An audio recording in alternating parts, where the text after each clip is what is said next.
In the 14th century, while much of the world was shrouded in darkness, one empire shined brighter than any other. This was the Mali Empire, a land of unimaginable power. At its heart was Mansa Musa.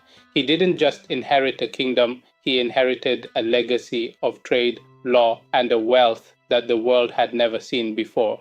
The source of his power was simple: gold and salt. Mali controlled the richest gold mines on earth, trading with the far corners of the globe.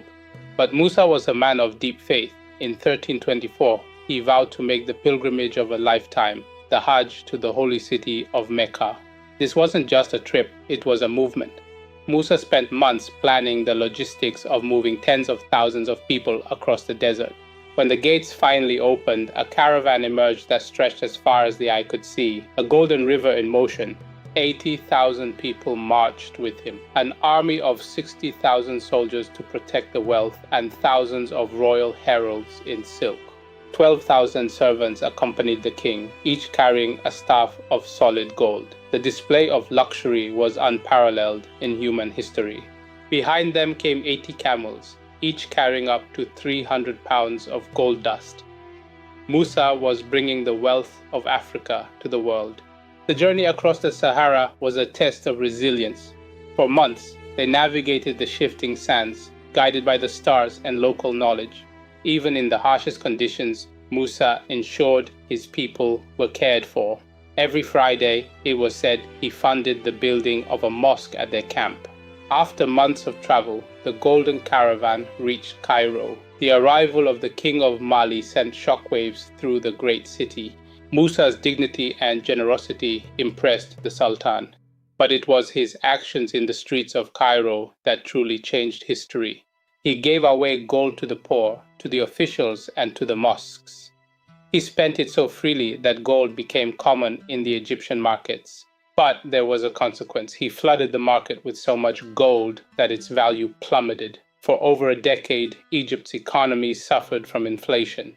News of the Golden King spread to Europe. Cartographers began to place him on maps, depicting him as the richest man on the face of the earth.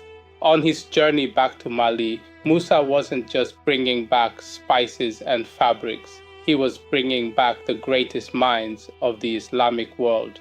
He recruited poets, jurists, and architects, including the famous Al-Sahili, to transform the cities of Mali into beacons of culture. Under Musa's vision, Timbuktu was reborn. It grew from a seasonal camp into a world-class center of commerce and higher learning. Musa commissioned the Djinguereber Mosque, a landmark of earthen architecture that still stands today as a testament to his devotion. He established the University of Sanko, attracting scholars from across Africa, the Middle East, and even Europe. Knowledge was the new gold. By the end of his reign, Timbuktu housed one of the largest libraries in the world, preserving history, science, and law for future generations.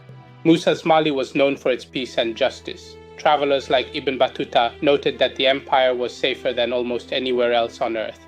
Mansa Musa's reign lasted 25 years, a quarter century that redefined the world's perception of Africa. When he passed, he left behind an empire that was wealthy, educated, and respected. His name became synonymous with the word king. Because Mansa Musa understood a truth that we still learn today, that real power isn't found in what you have, but in what you share. Today, the spirit of the Golden King lives on in every school, every library, and every mind that seeks to understand the world. He reminded the world that Africa's history is a story of power, wisdom, and an enduring legacy, a story that belongs to all of us. Subscribe as we continue our journey through the lives of the Lion Kings of Africa. The real story of power begins here.